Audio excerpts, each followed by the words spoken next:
Good morning students. आज फिर हम विज्ञान में वही चैप्टर का कुछ प्रश्न लेकर आए हैं।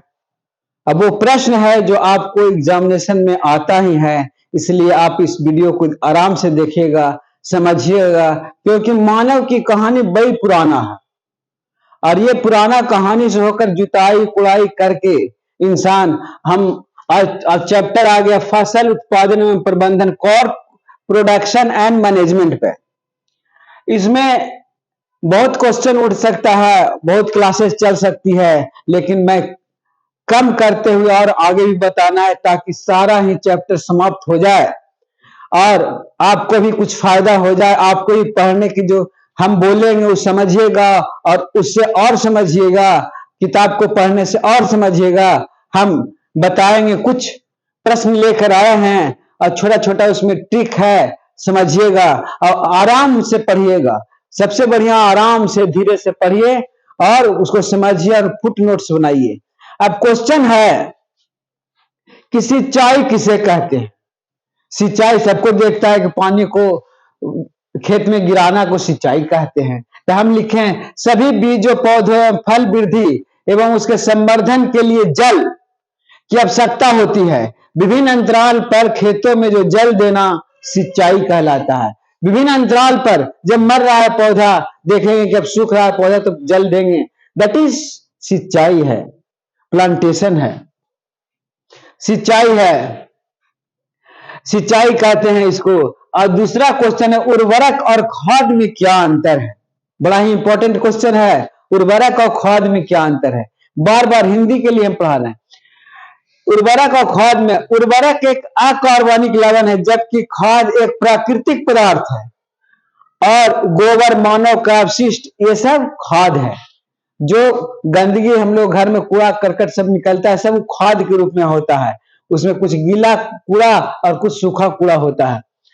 उर्वरक एक, दूसरा उर्वरक एक का उत्पादन फैक्ट्री में किया जाता है, पोटासियम, नाइट्रोजन, यूरिया जो खाद आता है फैक्ट्री में तैयार किया जाता है, जबकि खाद गड्ढे से बनाई जाती है। गड्ढा खन दिया जाता है, गाय का गोबर, आदमी का जितना गंदगी फंदगी सब उसमें डाल दिया जाता है, लास्ट में वो खाद तैयार हो जाता है।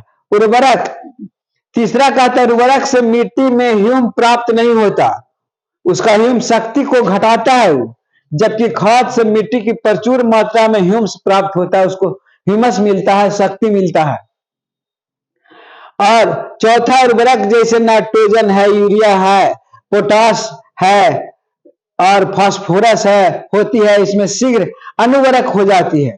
इससे खेत क्या होता है? शीघ्र, इससे खेत शीघ्र अनुवर्रक हो जाती है।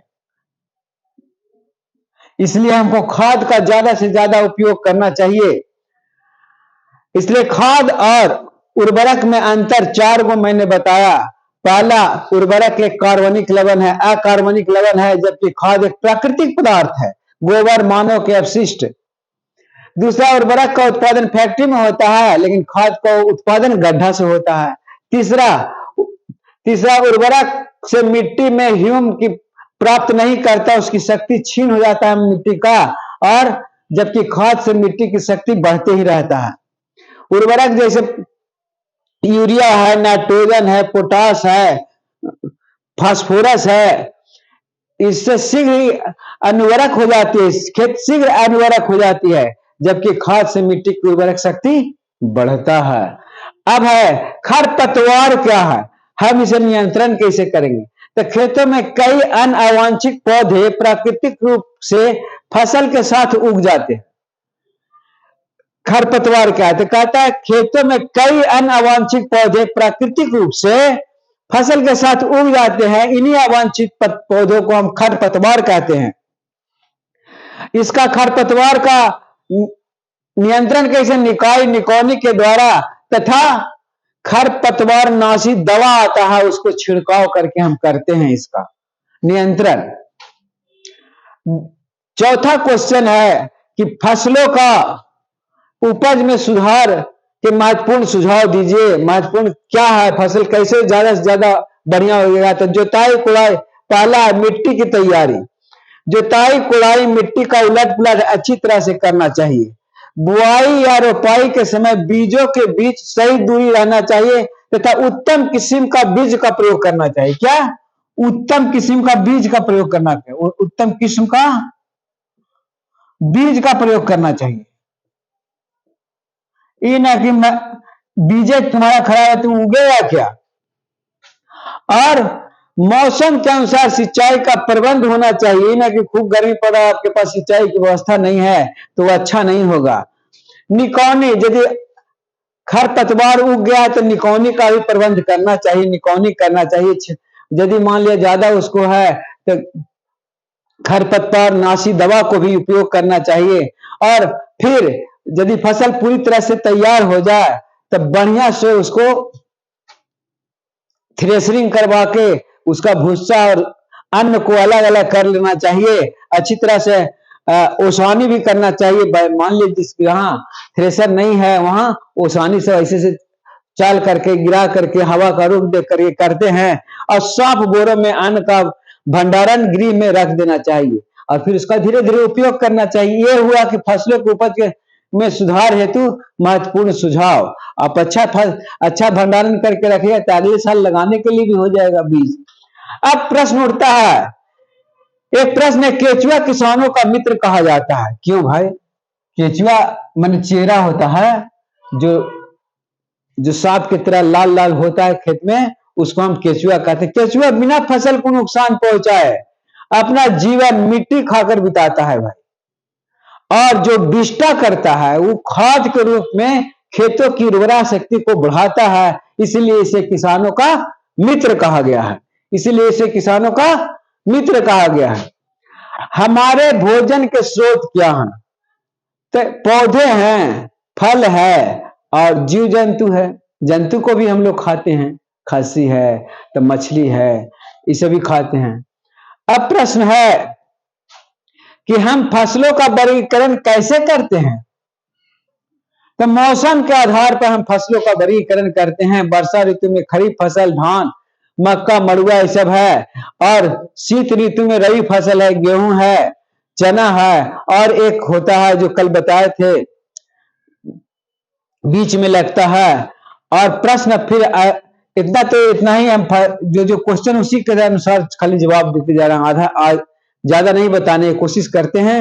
अब प्रश्न है, ज्यादा सिंचाई वाले फसल कौन कौन है? तो धान है, मकई है, गन्ना है, बाजरा। कम सिंचाई वाले फसल कौन है भाई?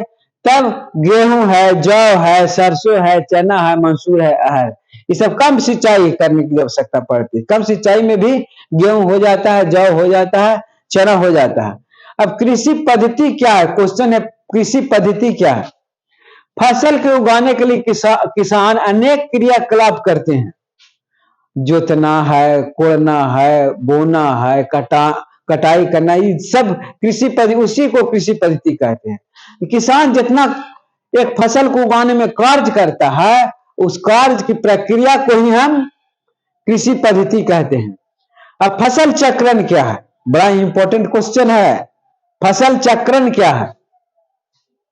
कहता है एक फसल के बाद खेतों में दूसरे किस्म की फसल एकांतर क्रम में उगाना फसल चक्रण कहलाता है। इससे मिट्टी की भरपूर नाइट्रोजन मिल जाती है। आप बार बार बदल बदल कर यदि लगाते हैं, खेत को कहीं छोड़ते नहीं हैं और फसल चक्र में लगाते हैं तो उस फसल को एक फसल के बाद खेत में दूसरे किस्म के फसल जो लगाते हैं उसी को हम एकांतर क्रम में लगाते जाते हैं, ताकि खेत की उर्वरा शक्ति घटे नहीं, और खेत में बदल बदल कर लगाना चाहिए अपना उपज को, जिससे खेत की उर्वरा शक्ति बनी रहती है। और उसमें खाद का प्रयोग करना चाहिए, उर्वरक का प्रयोग कम करना चाहिए। यही आज का मेरा, अभी तो और एक क्लास चलेगा फसल के उत्पादन में प्रबंधन का। ये छोटा सा एक क्लिप दिए हैं, इस क्लिप को थोड़ा सा नोट कर लीजिएगा और याद करके रखिएगा, ताकि फिर मैं आगे इस पर अपना व्याख्यान दे सकूं। और यदि आपको ये अच्छा लगा, फायदा करता है, तो एक सब्सक्राइब बनता है, एक सब्सक्राइब करिएगा और लाइक भी कीजिएगा। धन्यवाद, धन्यवाद, धन्यवाद।